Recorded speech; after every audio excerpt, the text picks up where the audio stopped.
Bienvenido a la revolución de la abundancia, señor presidente Javier Milei. La libertad implica tomar riesgos. ¿Qué hace usted con la rabia? La rabia es una emoción humana. Para mí la vida es un continuo de alegría con algunos episodios tristes. Hay gente que es parásita de la fe. Pide, pero no mueve el trasero. Estar expuesto a esos niveles de violencia y maltrato en mi parte universitaria hizo que yo estuviera acostumbrado a vivir bajo presión extrema. Antes de cada revolución visible existe una revolución invisible, interna. Para mí esto es un trabajo, hice un conjunto de promesas y lo que yo me ocupo es de cumplir esas promesas. ¿Tiene tiempo usted para una próxima novia?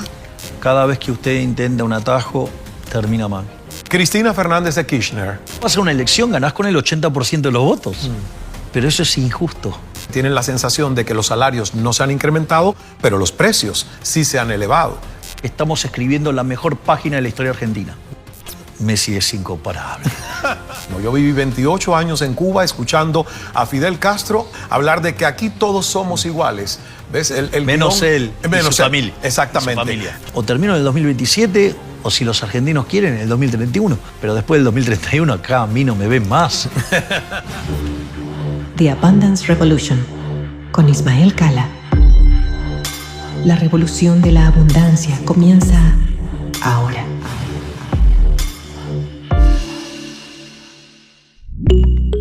Hay hombres que pasan la vida persiguiendo el poder y hay hombres cuya sola existencia termina obligando al poder a reaccionar ante ellos. Mi invitado de hoy es una de esas personas. Algunos lo ven como economista presidente, otros presidente economista, algunos lo ven como la respuesta, otros como la pregunta, algunos como la solución, otros como el problema. Y quizás ahí reside la razón por la que resulta imposible ignorarlo.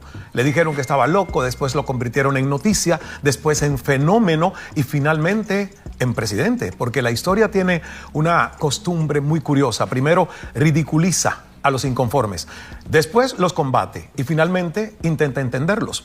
Pero esta conversación no es sobre política, ni sobre economía, ni sobre los debates que ocupan los titulares de hoy. Yo quiero entender algo mucho más interesante. Quiero entender quién es la persona que piensa de esa manera. Quiero entender qué experiencias construyeron su carácter, qué heridas moldearon su visión del mundo y qué parte de este ser humano tomó las decisiones que cambiaron Argentina. El economista, el rebelde, el líder, el hombre o quizás aquel niño que todavía vive dentro de él.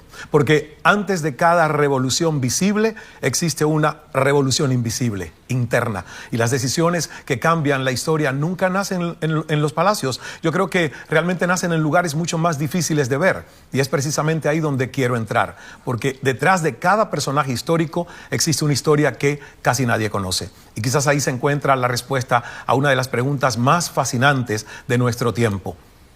¿Cómo se construye una persona capaz de desafiar al mundo? Bienvenido a la revolución de la abundancia, señor presidente de la República Argentina, Javier Milei. ¿Qué tal, Ismael? Es para mí un verdadero placer y un honor tener esta posibilidad de hablar contigo. Es un gusto. Yo desde hace muchísimo tiempo vengo siguiendo su carrera política y de hecho recuerdo estar en una mesa en casa de Mirta Legrand, éramos 12 invitados a su té de los domingos a las 5 de la tarde. Y yo, sin ser argentino y siendo cubano, me atreví a dar el pronóstico y mi predicción. Y dije, va a ganar Milei. Y hubo silencio en la mesa. Y yo dije, va a ganar Milei. Tengo el presentimiento como periodista, llevo años estudiando las dinámicas en América Latina y sé que va a ganar Milei. Y ganó usted la presidencia. Pero han pasado todos estos años, ya se está muchas veces hablando ya de queda poco tiempo, viene la reelección. ¿Cómo se siente usted hoy? La realidad es que yo esto lo he tomado siempre como un trabajo. Y básicamente yo el poder tengo una aproximación y una forma de trabajar con el poder muy distinto que el resto de los políticos que yo veo. Es decir, para mí esto es un trabajo donde yo tengo un job description, yo hice un conjunto de promesas a los argentinos y lo que yo me ocupo es de cumplir esas promesas. Concretamente, Durante la campaña, por ejemplo, una de las cosas que yo dije era que iba a terminar con el déficit fiscal. Nosotros cuando llegamos, el déficit fiscal consolidado era 15 puntos del PBI. Básicamente había 5 en el Tesoro Nacional y 10 en el Banco Central. Nosotros decíamos que, mientras que mostraba la motosierra, que lo iba a cerrar en un año. Básicamente decían que eso era imposible, que con suerte se podía ajustar 1 punto por año, por lo tanto de ninguna manera iba a poder cerrarlo en el primer, ni en el primer año de gobierno ni en el mandato completo. Y sin embargo nosotros en el primer mes de gestión hicimos una reducción del gasto público en términos reales del 30%. Llevamos la cantidad de ministerios a menos de la mitad y ya, digamos, en enero del año 2024 nosotros teníamos equilibrio en las cuentas públicas. Resolver el problema del Banco Central fue un poquito más difícil porque tardó 6 meses, pero lo logramos. Es decir, que nosotros hicimos un ajuste de 15 puntos del PBI. Básicamente eso implicó devolverle a los argentinos 90.000 millones de dólares. Esto es muy importante porque mientras que nosotros hacíamos el ajuste, primero decían que ese ajuste era transitorio, que no se podía sostener. Llevamos más de 2 años sosteniendo, digamos, el equilibrio fiscal. No solo eso, sino que además una de las cosas que decían es que si nosotros hacíamos un ajuste de esas características iba a ser profundamente recesivo y que nosotros íbamos a entrar en una suerte de gran depresión. No solo eso, sino que no ocurrió, sino que para lo que es el mes de abril del 2024, a partir de ese momento la economía comenzó a expandirse. Básicamente, si tomamos el nivel del... Hay un indicador que se llama EMAE, estimador mensual de la actividad económica, que es una proxy del PBI, pero en frecuencia mensual, y si usted toma ese dato y en cuanto estaba en diciembre del 23 cuando llegamos nosotros, hoy está 11% arriba. Es decir, Argentina, que durante los últimos 100 años previos a nosotros, la economía había crecido menos del 1% anual. Nosotros en 2 años hemos hecho crecer la economía 5 veces más fuerte por año, ¿no? Porque es 5 y algo por año, con lo cual... Entonces, por ejemplo, una de las promesas, yo me presentaba en los debates diciendo, yo soy Javier Gerardo Milei, soy economista, liberal, libertario, soy especialista en crecimiento económico con y sin dinero. Es decir, sé cómo hacer crecer la economía y sé cómo terminar con la inflación. Y efectivamente estamos haciendo crecer la economía. No solo eso, sino que además la inflación venía viajando al 1,5 diario, la inflación venía acelerándose. Nosotros la inflación mensual minorista en diciembre estaba en el 25%, la mayorista en el 54%. Había un conjunto de desequilibrios monetarios enormes. Teníamos 4 bases monetarias venciendo a un día.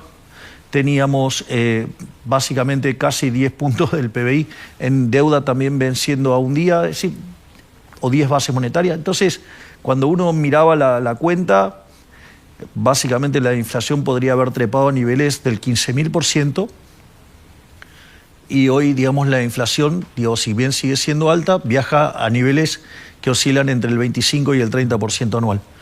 ¿Está terminada la tarea? No, claramente. La tarea es terminarla, pero que vamos por el buen camino, no hay dudas. Además, también nos tachaban de inhumanos e insensibles.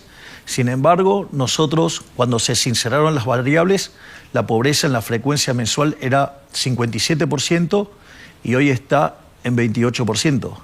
Es decir, que bajamos la pobreza en 29 puntos porcentuales, sacamos a cerca de 14 millones de argentinos de la pobreza. La indigencia, básicamente, que era en torno del 20%, hoy está en el 6%.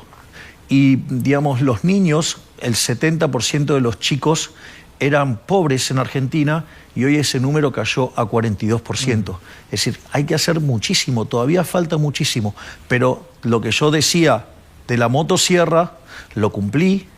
No solo eso, sino que cuando uno se fija cómo hicimos el ajuste, no lo hicimos subiendo impuestos, lo hicimos bajando gasto público Y no solo que bajamos el gasto público para poner las cuentas en orden, sino que lo hicimos mucho más para devolverle a los argentinos 3 puntos del PBI en bajas de impuestos.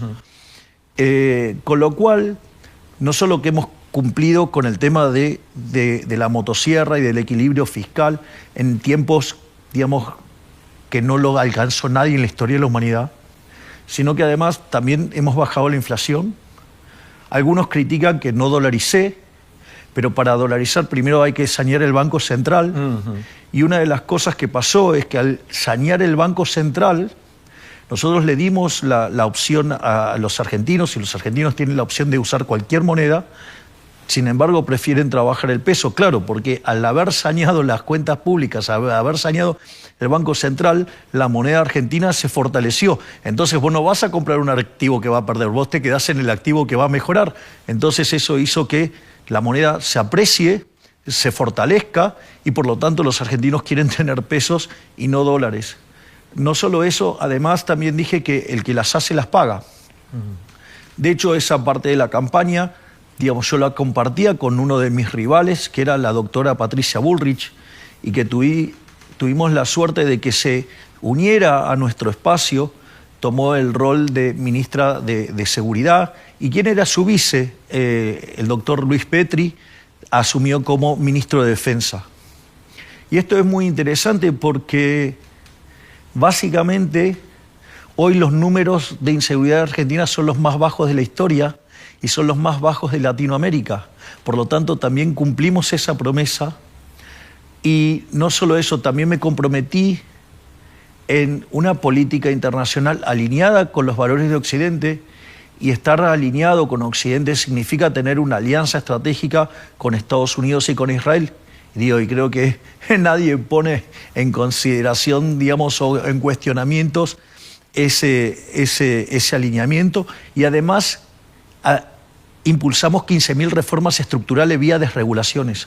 Además, hemos trabajado en abrir la economía, y además también desarrollamos un ministerio también muy novedoso como el de desregulación, el de capital humano. Cambiamos la lógica de la asistencia social. En lugar de darle el pescado a la gente, les enseñamos a pescar. ¿Y cómo se hace eso, presidente? Porque una de las cosas que yo fui como que preguntándole a los conductores de los taxis, los Ubers, a mis amigos también de diferentes clases sociales, y la verdad me decían, estamos todos teniendo paciencia porque entendemos que hay un tiempo para que las medidas puedan verse en una compensación, por ejemplo, de que tienen la sensación de que los salarios no se han incrementado, pero los precios de muchos de los productos que compran sí se han elevado, ¿no? Y otros me decían, entendemos, pero nos preocupa, por ejemplo, la pérdida de subsidios a jubilados, a personas que tenían antes más ayuda desde el gobierno. Vamos por partes. Sí.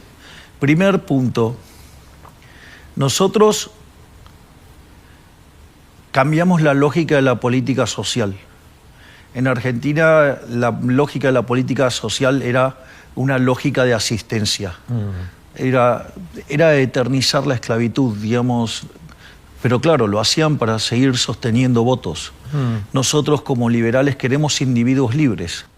Entonces desarrollamos el Ministerio de Capital Humano, que tiene 4 bloques. Tiene un bloque que es niñez y familia, para que cuando llegan los niños al mundo tengan asistencia, porque sus primeros 3 años son fundamentales. De hecho, nosotros tenemos un programa que se llama Primeros 1000 días, y ahí, digamos, nosotros concentramos muchísima ayuda para que justamente cuidar de los niños. El otro bloque, que por las complejidades que tiene su ministerio aparte, es el tema de la salud. Porque si vos no estás bien en términos de salud, no vas a poder formarte, no vas a poder desarrollarte. En ese sentido, el segundo bloque es salud. El tercer bloque tiene que ver con la educación. De hecho, estamos haciendo una revolución educativa, digamos, porque estamos empezando a medir de vuelta resultados y desempeño y tomando medidas correctivas. Y eso después tiene que enlazar con el mundo del trabajo. Y eso, digamos, no solo implica, por ejemplo, nosotros recientemente sacamos una modernización laboral, porque el 50% de la fuerza laboral en Argentina está en el mercado informal.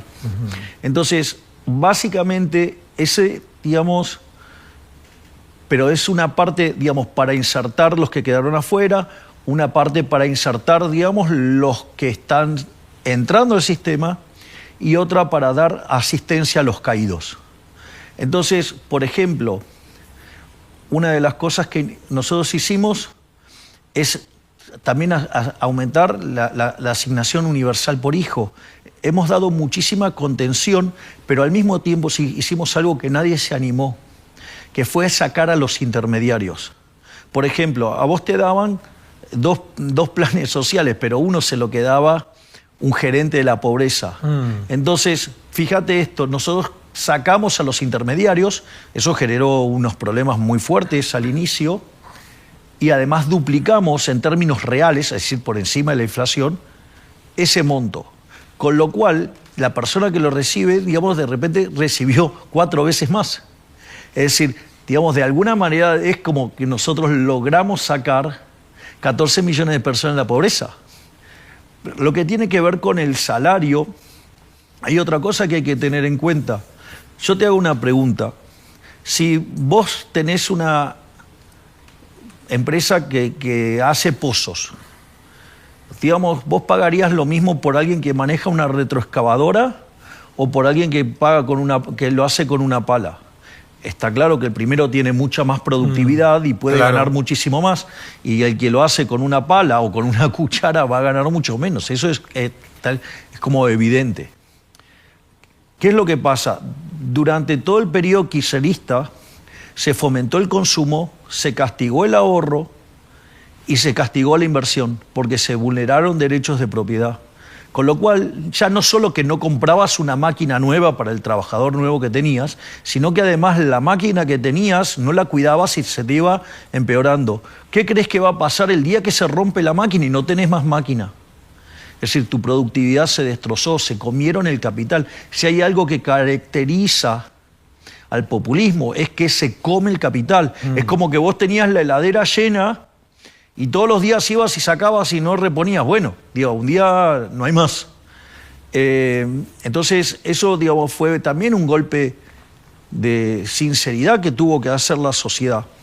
Entonces, ahora, cuando yo miro los salarios, la realidad es que los salarios hoy están en el mismo nivel en términos reales del momento en que nosotros asumimos, pero con estas características, con fuerte caída en los salarios públicos. ¿Acaso no dijimos que íbamos a aplicar la motosierra? Con lo cual, ahí está una parte. La otra es los formales, los privados formales están empatados.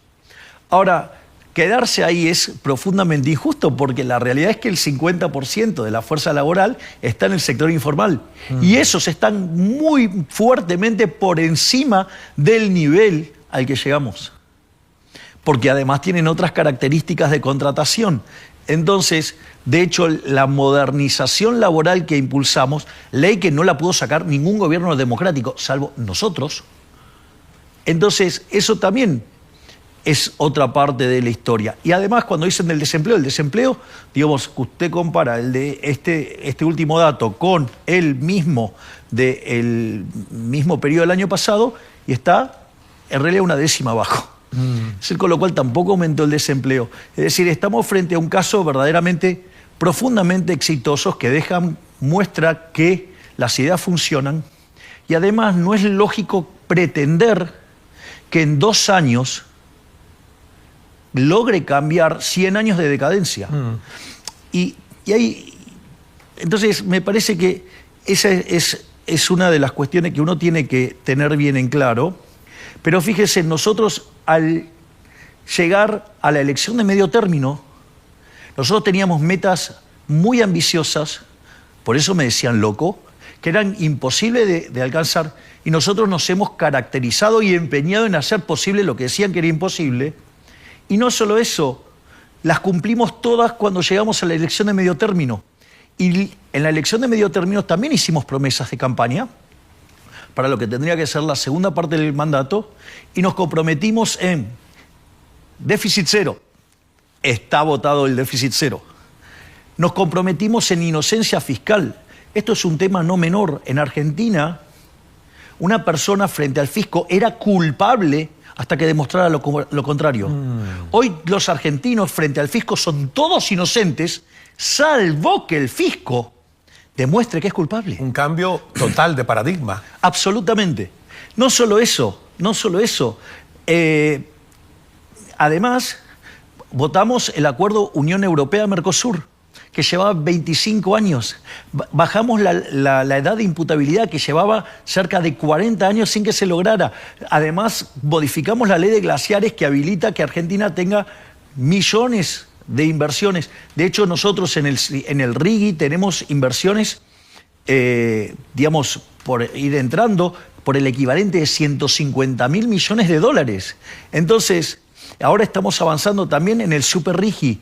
No solo eso, sino que además, con lo cual ya sacamos la modernización laboral, con lo cual ya sobrecumplimos las promesas de campaña.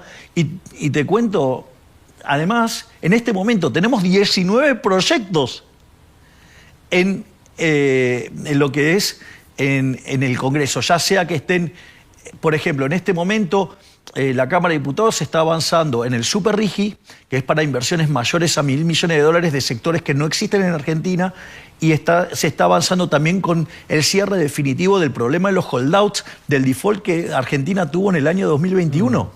Es decir, pero hay 19, digamos, también se está tratando, digamos, una suerte de blindar el derecho de propiedad en Argentina. Es decir, están pasando cosas verdaderamente maravillosas. La economía argentina, en realidad la Argentina hoy no es la misma que la de diciembre del 23. Y te lo voy a pasar con un dato hermoso, que es algo que me contó el otro día la ministra de Capital Humano. Una de las cosas que Capital Humano está inspirado en Gary Becker. Entonces, ¿qué decía Gary Becker respecto al capital humano? Que la formación general la tenés que conseguir solo. Lo que te da una empresa de formación, que es una formación específica, ¿no? En ese contexto de formación específica, encontraron un predio, la ministra de Capital Humano, lo pusieron en valor, y cada lugar tiene una empresa, forma personas en oficios. Y esas personas después tienen acceso al trabajo. Entonces, ¿qué era lo interesante? Al inicio de la gestión, a la ministra Petovelo, iban y le pedían subsidios. Y hoy van y le piden trabajo. Es decir, no quieren el subsidio, no quieren ser esclavos, quieren trabajar, quieren ganarse el pan con el fruto de su trabajo. Esto es maravilloso. Está habiendo una revolución cultural subterránea que nadie la está mostrando, porque también hay que ser sinceros, nada de nuestros logros son mostrados por los medios porque literalmente nos odian, porque les cortamos la pauta publicitaria. Es decir, los medios privados. Exactamente. Canales de radio, televisión. Exactamente. Antes tenían más dinero del gobierno, claro, poniéndole publicidad de gobierno. Exactamente. Y nosotros hemos sacado eso. Al sacar la pauta oficial nos declararon la guerra. Wow. Entonces, mienten descaradamente, dicen cualquier tipo de aberración, o por ejemplo, cuando sale un dato, siempre es, por más bueno que sea, tratan de mostrarlo de la manera mala y siempre, pero. O sea, hay toda una cuestión de ciperismo, por decirlo de alguna manera, donde todos los datos, ejemplo, el caso más emblemático es el PBI. A partir de abril el PBI empieza a mejorar, pero vos venías de una caída. Entonces, cuando vos comparás contra el año anterior, siempre te va a dar negativo. Pero lo que a vos te importa, si te estás recuperando, es el desestacionalizado, es el mes a mes, para chequear que el número, digamos, que efectivamente está saliendo. Bueno, entonces, en lugar de mostrar los datos del PBI desestacionalizado, que mostraban cómo la Argentina estaba saliendo fuerte, seguían mostrando la comparación interanual para mostrar un dato negativo.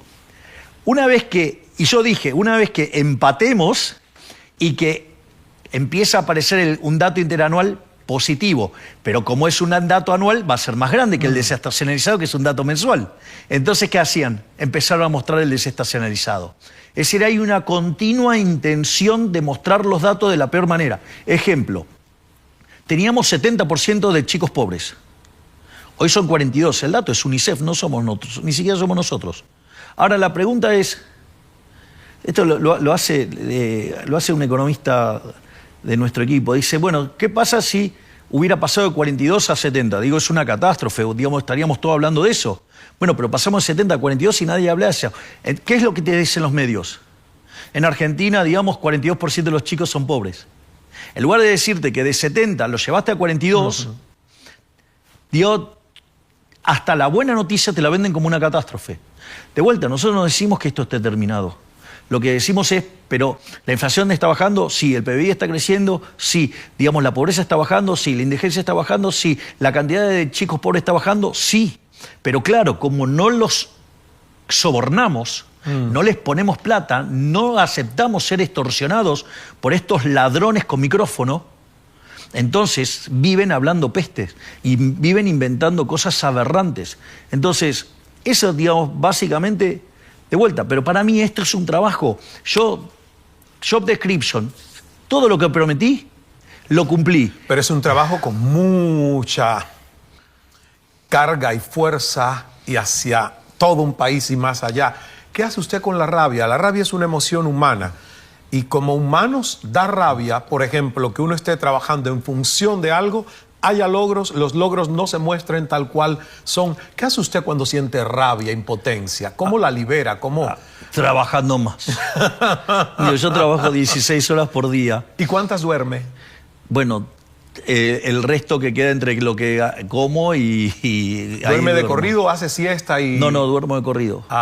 Porque yo siento que soy más productivo cuando tengo siesta a mitad del día y recargo para el resto del día. Sí, eso, digamos, eso se puede hacer en algunos momentos, en otros no.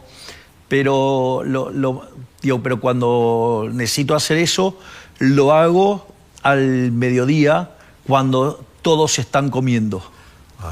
¿Y puede tomar un power nap, una siesta corta? Sí, claro, pero eso es, porque siento, que estoy diezmado físicamente. Entonces eso, lo voy regulando. ¿Qué siente usted que como persona ganó al poder hacer la diferencia para todo un país y alcanzar la presidencia? ¿Y qué siente que como persona perdió? Porque yo siento que el poder también quita ciertas libertades personales, ¿no? A ver, lo primero que hay que entender es que si estoy acá es porque la cuenta me cierra.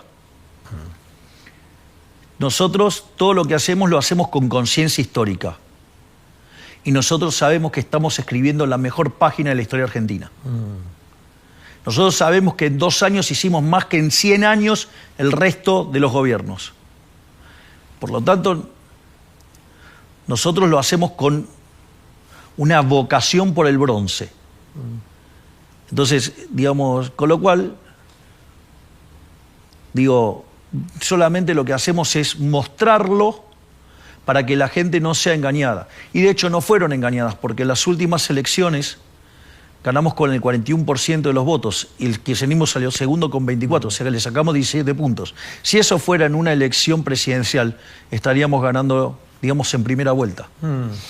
Es decir, quiere decir que todas las mentiras de la prensa, todas las mentiras de los profesionales que van y opinan en la prensa, y todos los ataques de lo que nosotros llamamos los empresarios, que son los empresarios prebendarios y que su negocio es que le vaya mal al país,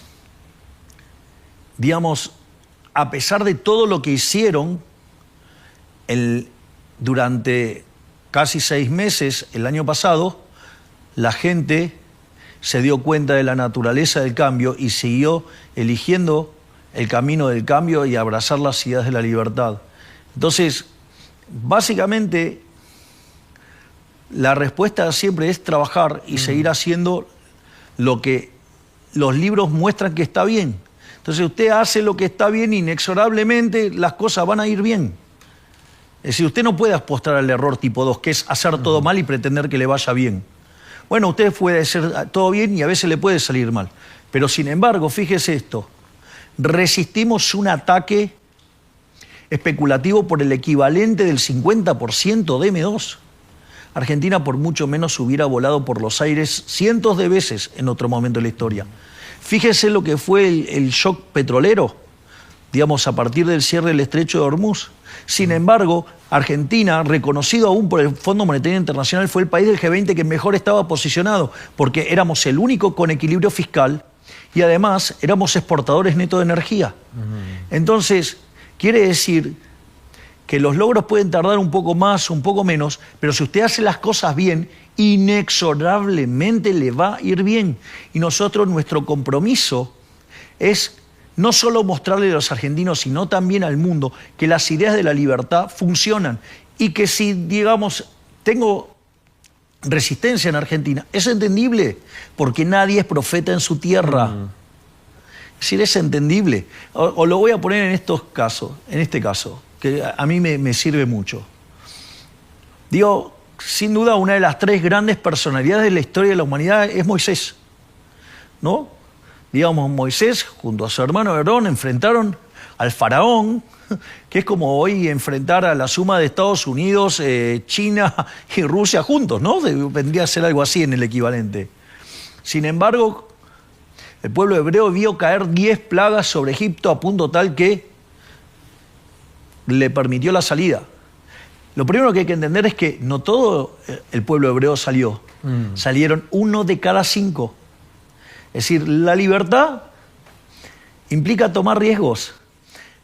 No solo eso, sino que después se cruzó el Mar Rojo en algo verdaderamente que hubiera quebrado hasta el más ateo. Sin embargo, Moisés era profundamente criticado. Es decir, Moisés cuando se levantaba, digamos, temprano, decían que estaba peleado con Séfora. Si se levantaba tarde, decían que estaba haragañando. Y si se levantaba en punto, decían que no tenía nada que hacer.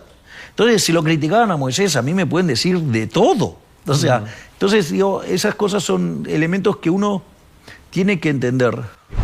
Este episodio es presentado por La Revolución de la Abundancia, el nuevo libro de Ismael Cala. En cada capítulo, la abundancia deja de ser solo una meta y se convierte en una forma de vivir, crear y servir desde el amor. Una insurrección pacífica contra la escasez mental que nos enseñaron a aceptar como verdad. Ordena tu copia ahora en preventa en amazon.com antes de que se agote. Sé que usted es de formación católica, pero que tiene mucho interés por el judaísmo. Así es. Que ha visitado varias veces el mausoleo, la tumba del Rebbe, que es uno de los líderes más importantes de una de las tendencias del judaísmo, que le encanta aprender de la Torá. Exacto, entonces, soy un estudioso de la Torá. Exacto. ¿Cómo conviven esas dos vertientes, el catolicismo y el judaísmo, en la filosofía? A ver, una de las cosas, y que está volcada en mi nuevo libro se llama La moral como política de Estado. Es decir, todavía estamos con los detalles de edición final. Y básicamente yo eso lo pivoteo sobre 3 grandes columnas, que son los valores éticos y morales, la eficiencia económica, tanto estática como dinámica, y lo que sería el cálculo político. En la parte de los valores, yo no creo en el relativismo moral. Entiendo que algunas costumbres en distintos lugares pueden ser cambiantes, pero yo no creo en el relativismo moral. Hay un límite, hay cosas que no se pueden violentar, no importa dónde estés. ¿Qué es? La libertad, consagrada en el primer mandamiento de la versión hebrea, que está en la Torá, en el libro de Shemot, o sea, Éxodo, en la Parashá Yitro. El primer mandamiento en la Torá, que es el Pentateuco, digamos, vendría a ser la versión cristiana, ya sea católica o protestante, es distinto. Dice, yo soy tu Dios, el que te sacó de la esclavitud de Egipto. Es decir, el primer mandamiento es una proclama de la libertad como regalo divino, con lo cual lo constituye un derecho natural. No solo eso, sino que además la propia Biblia, digamos, en los 10 mandamientos se postula el no matarás, se postula el no robarás, no levantarás falso testimonio. Y eso también es muy importante, porque nosotros cuando definimos liberalismo usamos una definición del máximo exponente de la Ciudad de la Libertad en Argentina, que es el profesor Alberto Venegas Linchijo, que dice: el liberalismo es el respeto irrestricto del proyecto de vida del prójimo, basado en el principio de no agresión y en defensa del derecho a la vida, a la libertad y a la propiedad. Las sociedades que abrazan este conjunto de valores prosperan. Y aquellas sociedades que no respetan estos valores se hunden. El mejor ejemplo es el caso que hace una demostración de la eficiencia del sistema capitalista que hace Hans-Hermann Hoppe, justamente basado en el principio de no agresión, ¿sí? Que eso incluye respetar la vida, respetar la propiedad, respetar la libertad, ¿sí? Y el principio de apropiación de Locke, que el que lo descubre es el dueño. Y con esos elementos, Hans-Hermann Hoppe prueba que el sistema capitalista es eficiente. Y bueno, y después en la cuestión dinámica, la clave está justamente, que eso es un trabajo que hace Jesús Huerta de Soto, que se llama la teoría de la eficiencia dinámica, que dice: uno no puede en el altar de la eficiencia sacrificar la justicia. Es decir, si algo es eficiente, inexorablemente tiene que ser justo. Y si es justo, o si es eficiente, tiene que ser justo. Esto es muy interesante. Supongamos lo siguiente, que yo fuera un... No me da el physique tu rol, pero supongamos el caso de un superatleta que corre los 100 metros llanos y es excelente, pero le tocó convivir con Usain Bolt, ¿no? O sea, es un problema, ¿no? Entonces, la eficiencia podría estar justificando, digo, si lo único que le importa es ganar, es pegarle un tiro en la cabeza a Usain Bolt. Bueno, eso no es justo. No. Es decir, esto es muy importante porque cuando hacemos el enfoque del derecho, lo que nosotros hacemos, que es otra de las partes, de la parte de ética y moral, es nosotros nos basamos en lo que se llama el derecho natural. Cuando el derecho natural y el derecho positivo coinciden, la ley es justa. Cuando el derecho natural está en riña con el derecho positivo, esa ley es injusta, es ilegítima. Puede ser legal. Es decir, vos podrías autorizar a matar a alguien, pero eso es ilegítimo. Y cuando vos haces eso, el problema es que inexorablemente vas a quebrar los valores morales de la sociedad y la sociedad no va a cooperar y la sociedad se va a hundir. Entonces, por eso nosotros hacemos mucho énfasis en la filosofía griega, en el derecho romano, digamos, trabajamos mucho sobre la definición de Ulpiano, digamos, trabajamos sobre los valores judeo-cristianos, digamos, están, digamos, en los 10 mandamientos. Y otra cosa que nosotros trabajamos muy fuertemente es en la rectitud de los estoicos. Digamos, ejemplo de un estoico, el rey Salomón. El rey Salomón era muy joven y recibe, digamos, el reino, ¿sí? Entonces, ¿qué es lo que pide? Pide sabiduría para distinguir el bien del mal, pide coraje para elegir el bien y templanza para quedarse en ese camino y resistir las tentaciones de salir de ese camino. Y cuando estás en el poder, justicia. Tenés que ser justo. Cuando vos diseñás políticas sobre un criterio de justicia, esas políticas son eficientes, te van a traer rédito político porque vas a generar prosperidad. Entonces, el sistema fluye armónicamente y hay prosperidad y hay bienestar. Cuando vos anteponés los criterios políticos sobre los criterios de eficiencia y los criterios de justicia, te va a ir mal. Ejemplo, vos podés apelar a la justicia social. Tenés 5 personas, una gana $500 y las otras 4 0. Entonces puede venir un socialista y decir que le saca al primero 400 y lo reparte entre los 4 restantes. Todos quedan con 100. Vos vas a una elección, ganás con el 80% de los votos. Pero eso es injusto.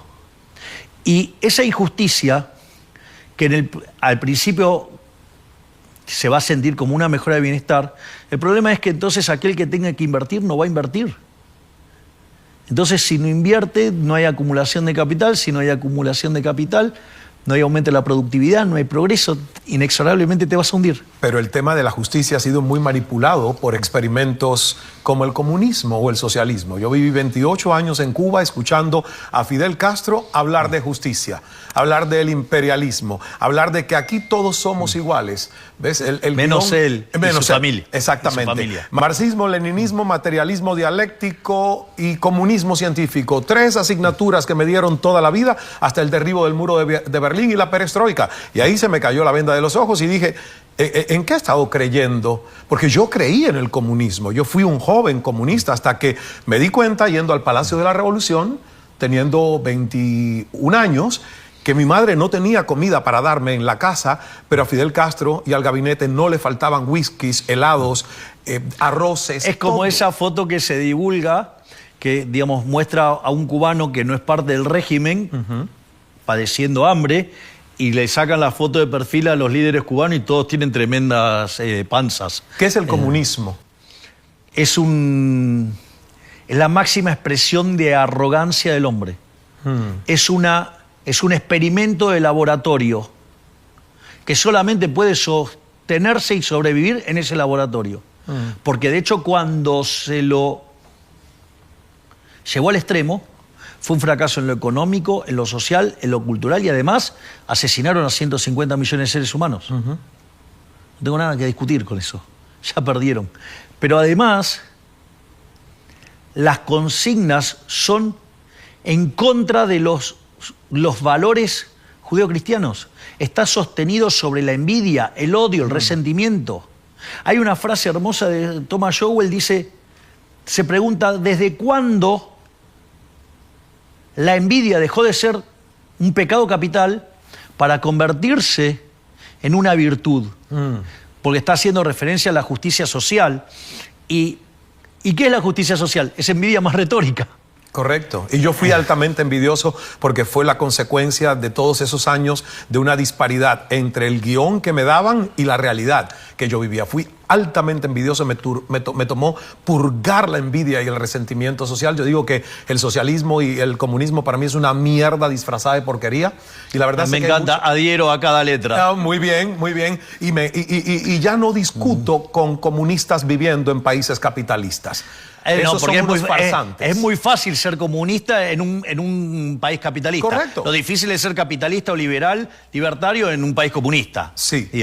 ¿Qué ve usted con su visión política para Cuba y lo que está sucediendo y la intervención del gobierno de Donald Trump, Marco Rubio, o presionando al gobierno de la dictadura cubana para ver si se van o si se quedan, se exponen a lo que podría pasar? Yo soy muy optimista. Yo tengo la máxima opinión acerca de la visión geopolítica que tiene el presidente Donald Trump. Desde mi punto de vista, Marco Rubio es extraordinario, es un fuera de serie, y yo no tengo ninguna duda que así como acabaron con el flagelo de Venezuela, van a acabar con el flagelo de Cuba. Concretamente, lo que han hecho en Venezuela es fabuloso, y eso ha sido algo muy interesante para la región. En primer lugar, porque le quitó el financiamiento a grupos terroristas que se dedicaban a atacar a los gobiernos que no pertenecían al socialismo del siglo XXI. Pero al mismo tiempo, encausar PDVSA le quitó también el financiamiento a Cuba. Con lo cual Cuba no puede estar parasitando a Venezuela y por ende, digamos, está teniendo ciertos de problemas, y yo creo que Cuba se va a terminar cayendo solo. Creo que, digamos, cuando Donald Trump y Marco Rubio entren a Cuba van a poder entrar caminando. ¿Le va a prestar usted Bueno, ya le regaló una motosierra a Donald Trump, ¿no? Le regalé una motosierra a Elon Musk. ¿A Elon Musk? Claro. Ok, hay que regalarle una a Marco Rubio. No tengo ningún tipo de problema. O sea, es una persona que por quien yo tengo un gran afecto y además un enorme respeto y una gran apreciación y valoración sobre su trabajo, que me parece extraordinario. Estamos frente a... La verdad es que el mundo ha sido bendecido con esta presidencia de Donald Trump y se salvó por 1 centímetro. Con lo cual yo soy súper optimista. Eso es más, al haber cortado ese financiamiento dejaron de venir espías cubanos a hacer tareas, digamos, complejas, digamos, en países de la región. Y además, con las cosas que están pasando en Medio Oriente, también se le está complicando el financiamiento, digamos, de países que se dedican a sembrar el terrorismo, ¿no? Entonces, la realidad es que yo soy muy optimista respecto al futuro y no tengo ninguna duda que prontamente Cuba será libre. ¿Qué le diría el presidente Javier Milei al niño? A ese niño que sé que usted ha compartido, que tuvo una infancia no muy fácil, tuvo una infancia difícil. Ese niño que a lo mejor en ese momento no sabía el futuro que le esperaba, dirigir las riendas de su propio país.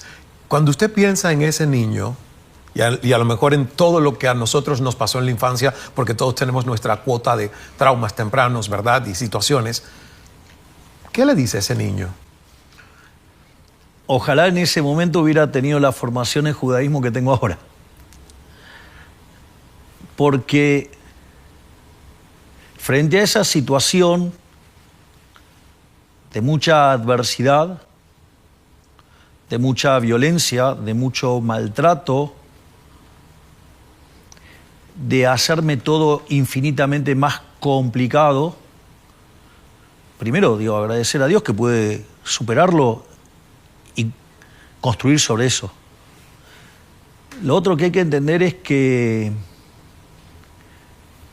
el Creador nos pone maestros. Algunos, digamos, de un formato, otros de otro formato. A mí, digamos, estar expuesto a esos niveles de violencia y maltrato hizo, digamos, en especial en mi parte universitaria, hizo que yo estuviera acostumbrado a vivir bajo presión extrema. Y eso lo que permitió es que yo, al momento de llegar al poder, Argentina tenía un desequilibrio monetario que era 2 veces el que tenía Argentina en el año 1975, que derivó en el Rodrigazo. Argentina tenía un banco central mucho más complicado que el que tenía Alfonsín durante el año 89, que terminó en una hiperinflación del 5.000%. Y además teníamos indicadores sociales peores que los que había en el 2001. Es decir, que teníamos la suma de todos los males.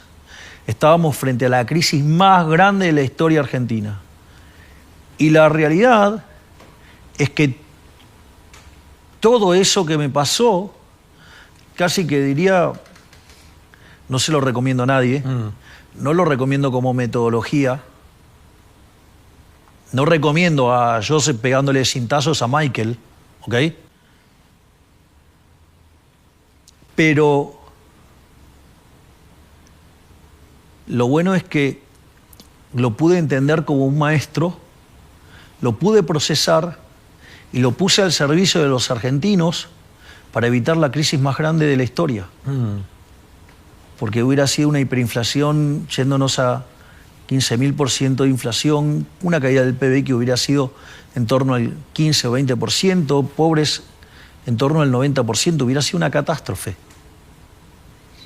Y sin embargo, no solo evitamos la catástrofe, hoy somos admirados en el mundo por lo que estamos haciendo.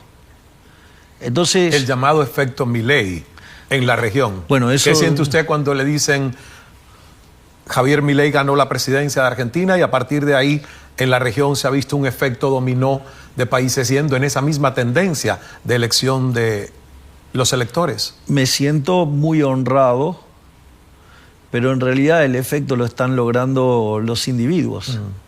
Es decir, por ejemplo, lo que va a sacar a Argentina de la miseria son los argentinos, si deciden abrazar la idea de la libertad. Yo soy solo un medio. De hecho, una de las cosas que a mí, digamos, por ejemplo, cuando me preguntabas lo del tema del poder, yo tengo un job description y un conjunto de reglas. O termino en el 2027, o si los argentinos quieren, en el 2031. pero después del 2031 acá a mí no me ven más. Es decir, Pero no- ya seguro tiene planes, ¿no? ¿Qué piensa hacer? ¿Aislarse?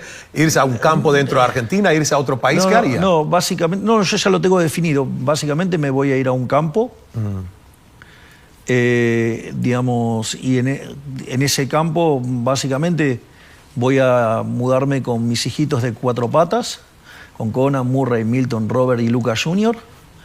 Y, digamos, en ese contexto me voy a dedicar a leer, a escribir y a dar conferencias. Wow. Y seguramente muy bien pagado, porque muchos expresidentes que luego se dedican a dar charlas, pues, wow, es un dineral lo que pueden hacer por Y por eso charla. estoy tan comprometido con que esto sea exitoso. Me encanta. Yo quiero preguntarle qué lee, porque sé que es un No, pero lector voraz. Sí, es cierto eso. Sí. Es cierto eso. Pero mire, le cuento algo, porque esto es...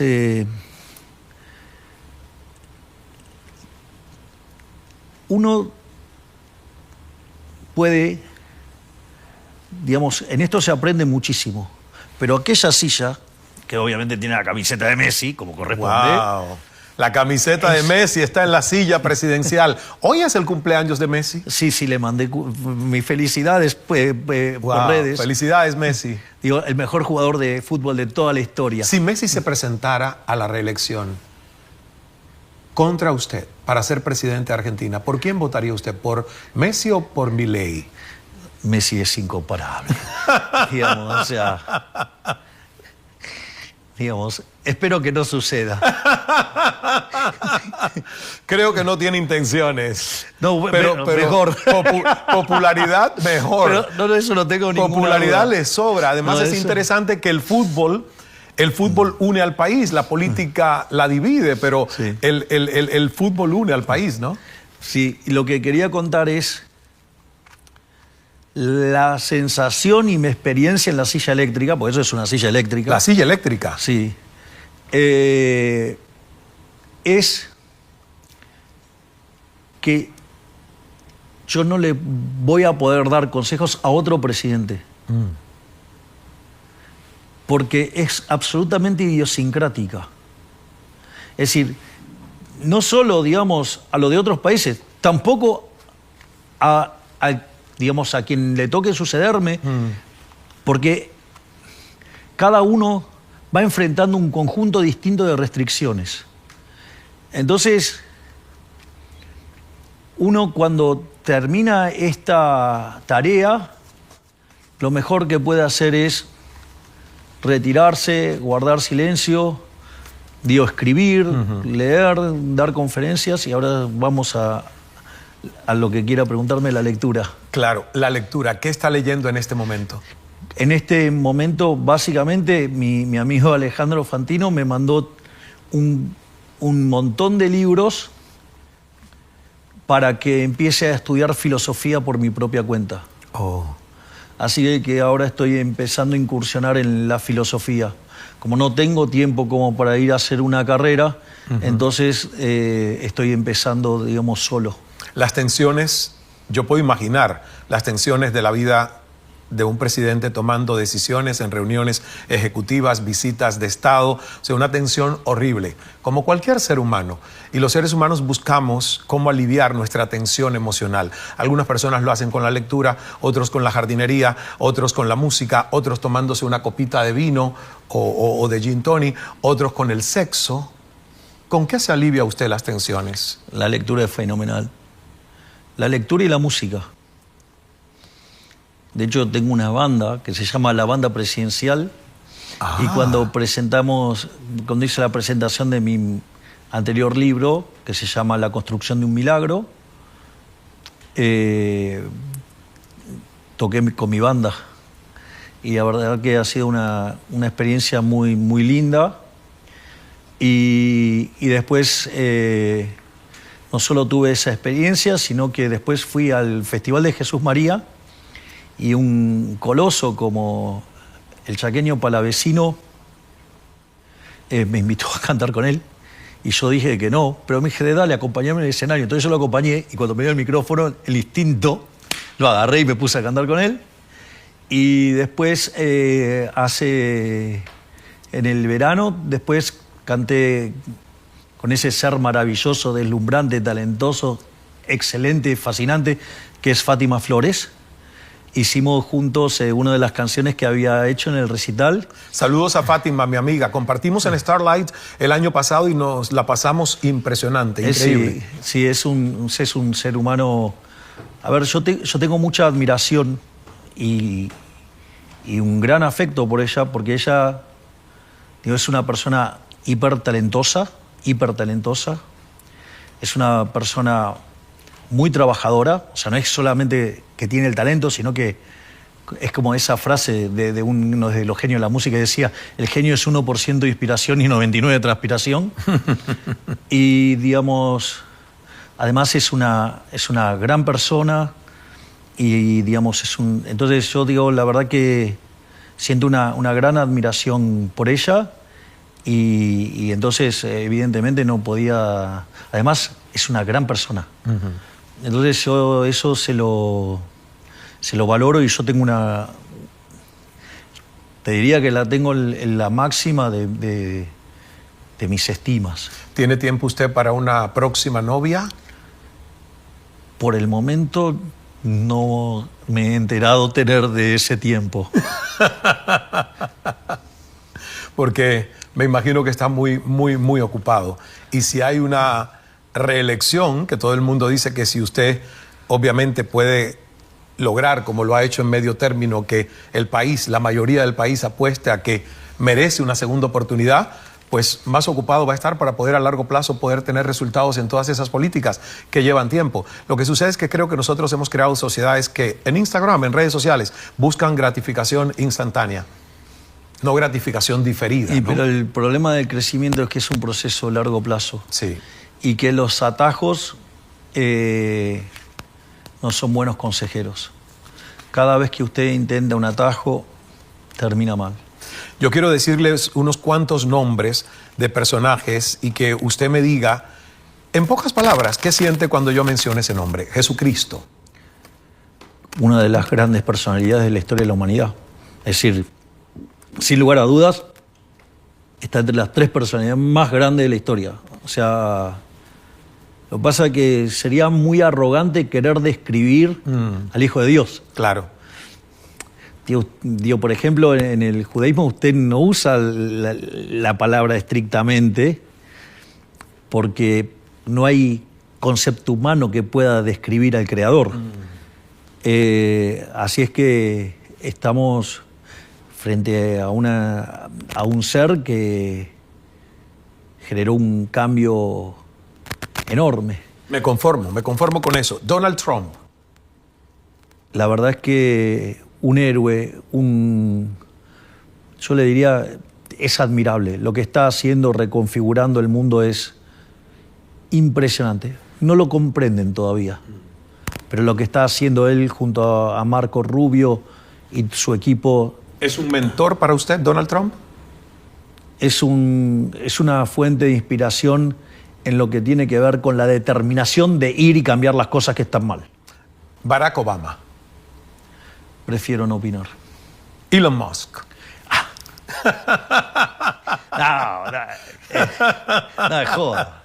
Es como el Leonardo da Vinci de esta época. O sea, es un ser extraordinario, es literalmente un genio.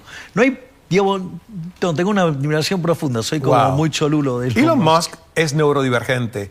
Yo no sabía que yo era neurodivergente, debieron diagnosticarme más temprano, hubiese yo entendido que mi cerebro jamás iba a ser neurotípico. ¿Usted se siente neurodivergente? No sé ni lo que es. Neurodivergente es una persona que su genialidad es a raíz de una forma muy única de procesar el mundo. No es neurotípico. Me consta que Elon Musk sí es un genio. Ok. ¿Y usted? Me parece que debería probar más cosas para poder, digamos, me gusta eso. El título. Cristina Fernández de Kirchner. Una persona que le hizo mucho daño a la Argentina. El peronismo hizo un daño cultural enorme en Argentina. Destruyó la cultura del trabajo. pero uno puede entender el contexto histórico. No lo avala, lo condena, pero puede entender el clima de época con los fascistas dando vuelta por todos lados, que además se vendían como la solución frente al comunismo. Ya sea, digamos, el fascismo a la italiana o el fascismo a la versión austroalemana. Digo, yo obviamente condeno fuertemente eso y siendo, digamos, por ese movimiento un fuerte desprecio. Imagínense, digamos, que el peronismo es la copia criolla de eso. Ahora, todo el mundo sabe ese daño que se causó. Y los Kirchner replicaron las mismas metodologías, pero con la tecnología del siglo XXI. El daño que han causado es enorme. Es decir, el desafío más grande en Argentina es la batalla cultural. Por eso nosotros, el gobierno pivotea sobre 3 líneas, que es la gestión, la política y la batalla cultural. Es decir, y eso también demanda mucho tiempo. Y ya para ir cerrando, presidente, y gracias por toda esta hora que nos ha concedido, ¿piensa usted en la muerte? No tengo ningún problema con la muerte. ¿Cuánto quiere vivir? ¿Cuánto desea vivir? Tío, eso no es un problema de... Eso no lo voy a determinar yo. Claro, pero uno tiene la visión, por ejemplo, tiene la visión de si tenemos el privilegio de vivir como Mirta Legrand, 99 años, longevidad relevante. Longevidad relevante. Si uno se puede imaginar su vida en 100 años, ¿puede imaginar a cuántas personas perdió? Yo lo pienso de otra manera. ¿Cómo lo piensa usted? Para mí, a diferencia del resto de la gente, el resto de la gente ve a la vida como algo gris, con algunos momentos de alegría y con algunos momentos de oscura tristeza.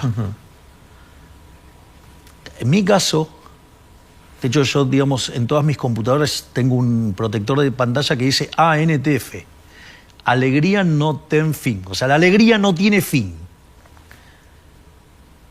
Y para mí la vida es un continuo de alegría con algunos episodios tristes. Y para entrar en esa etapa, digamos, yo hice un ejercicio, en términos matemáticos se llama, cuando usted hace optimización dinámica, que es optimizar una trayectoria en el tiempo, hay algo que se llama condición de transversalidad, que es cómo termina el ejercicio. Sí. Eso está brillantemente plasmado en un capítulo de Los Simpson, que es el capítulo donde Homero se come el pez globo y le quedan 24 horas de vida. Va a ver al doctor Hilbert y le dice, usted tiene 24 horas de vida. ¿Qué le recomienda? Que haga una lista de qué cosas quiere hacer antes de partir.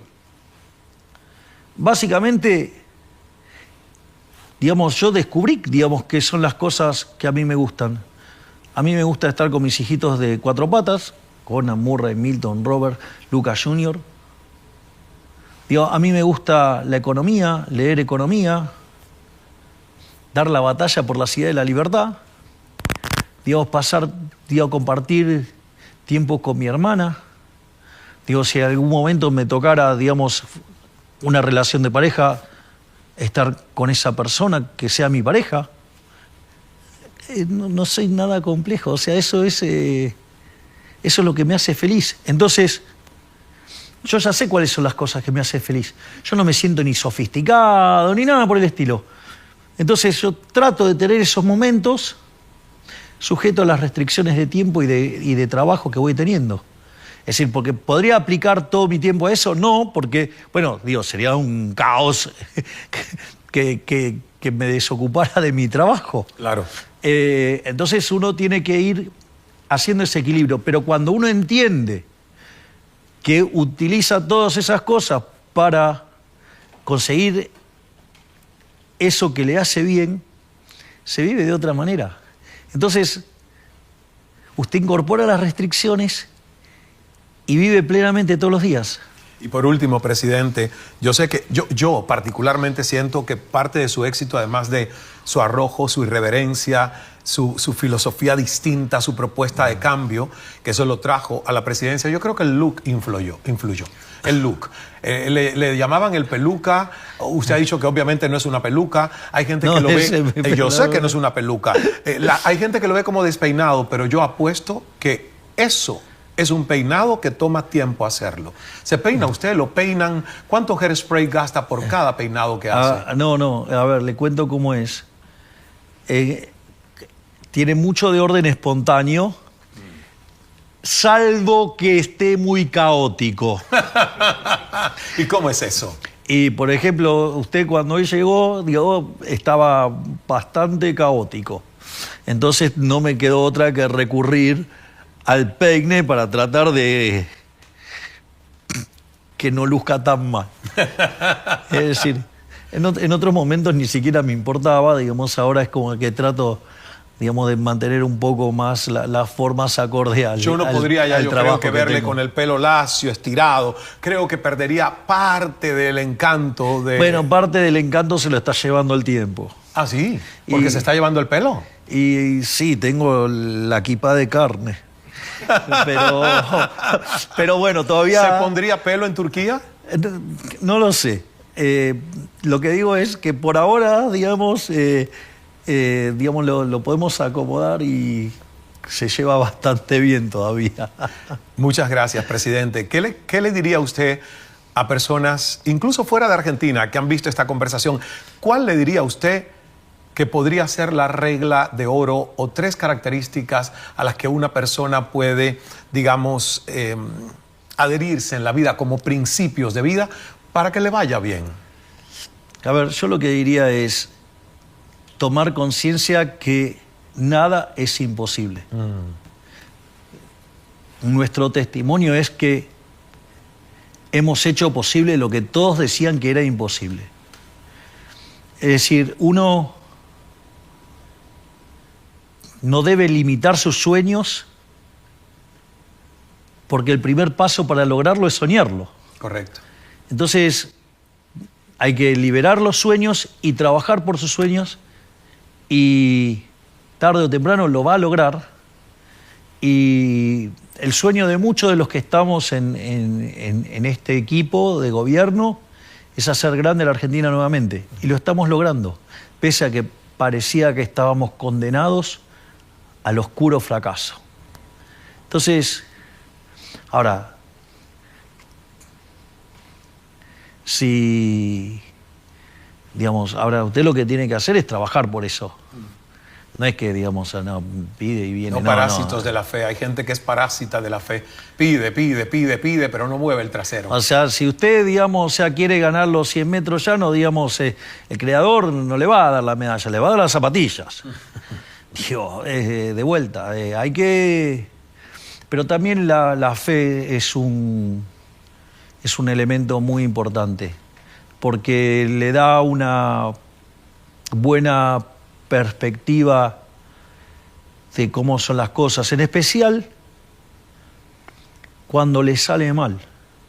Porque usted cuando algo le sale mal podría estar renegando de eso, en cambio usted podría tener una visión distinta, que es tomar esa experiencia como elemento para crecer y entenderlo como una etapa para algo superior. Muchas de las cosas que a uno le pasan son maestros, o sea, son cosas para aprender, para crecer. Si usted las sabe capitalizar, primero, si usted no la capitaliza, lo va a repetir. Porque por algo le está tocando esa prueba. Entonces, si usted no la resuelve, la va a repetir, va a estar condenado a repetirla. Y lo importante es, como decía Steve Jobs, usted no puede unir los puntos para adelante, pero los puede unir para atrás. Y entonces después va a ver que todo, tío, de vuelta, el calvario que pasé yo hoy explica mi proceso decisorio. Así es. Entonces, ¿qué hacemos? ¿Cómo lo tomamos? ¿Como una maldición o como un proceso de aprendizaje que nos sirvió para ponernos en un lugar más alto y nos permite mejorarle la vida no solo a los 47 millones de argentinos, sino todos aquellos que quieren probar si las ideas de la libertad funcionan. Entonces,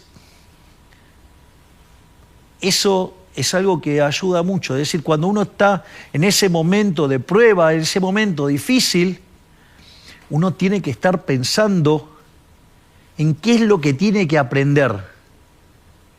Porque eso es lo que va a ser la luz para que usted salga de esa situación y la capitalice y algo mejor venga por delante.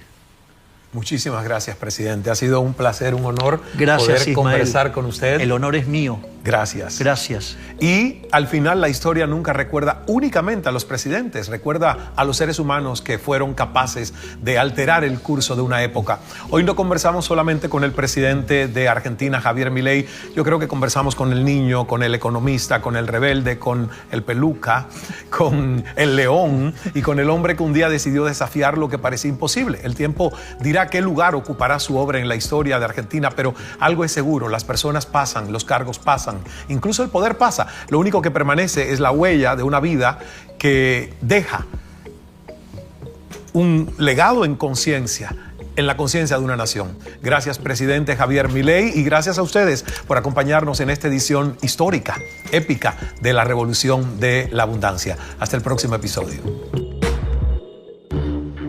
The Abundance Revolution, con Ismael Cala. Continúa.